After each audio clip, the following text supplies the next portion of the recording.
ఇప్పుడు యూరోప్లో ఉన్నటువంటి ఆటోమొబైల్ ఇండస్ట్రీ కంపెనీస్లో సగం కంపెనీస్ మూసేశారు. యూరోప్ అంటే ఒకప్పుడు అసలు అసలు ఆటోమొబైల్ ఇండస్ట్రీకి నెంబర్ 1 అండి. సగం కంపెనీస్ మూసేశారండి. చైనా వాళ్ళు తయారు చేసి ఎలక్ట్రికల్ వెహికల్స్ కానీ ఆటోమేటివ్ సిస్టమ్స్ కానీ మూసేశారు. మరి అప్పుడు ఏం చేయాలి? అంటే ఎప్పుడైతే మీకు ఒక ప్రోడక్ట్ ప్రపంచవ్యాప్తంగా గ్లోబల్గా మీకు అందుబాటులోకి మీరు రూపాయికి తయారు చేస్తే ఎవడన్నా ₹10 ఇస్తే మీరు ఏం చేయగలరు? ఖచ్చితంగా తక్కువ రేట్కి మీరు తయారు చేయాలి, లేదంటే కొనుక్కోవాలి. మీరు అంతకంటే ఎక్కువ తయారు చేస్తే ఎవడ కొంటాడండి? ఇప్పుడు ఫోన్ ఉందండి, ఈ ఫోన్ తయారీ చైనాలో జరుగుతుంది ముక్కల కింద, అసెంబ్లీ చేసి నాకు అమ్ముతున్నాడు. ఈ కంపెనీని ఫోన్ ఇక్కడ ఇండియాలో తయారు చేస్తే శాంసంగ్ ఫోను 20,000, అప్పో ఫోన్ వచ్చింది, వివో ఫోన్ వచ్చింది, తక్కువకు తయారు చేశాడు, 15,000కి అమ్మేశాడు. ఏం చేసాం? మనం కొనుక్కున్నాం కదా. దాన్ని తయారు చేసి కెపాసిటీ మనకు లేదు కదా మరి.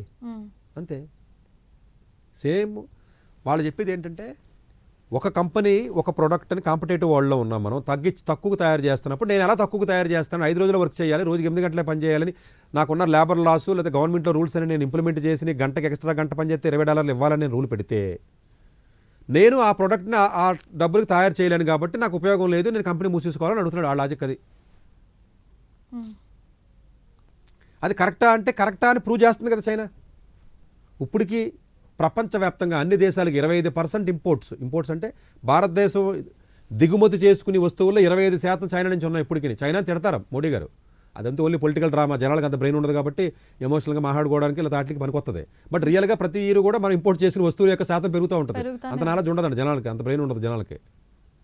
ఇప్పుడు యూరప్ 27, అమెరికా ఇప్పటికీ 25% ఉంది, గల్ఫ్ ఉంది, అందరూ వద్దంటారు, ప్రతి ఒక్కటి డిపెండ్ అవ్వాల్సిందే.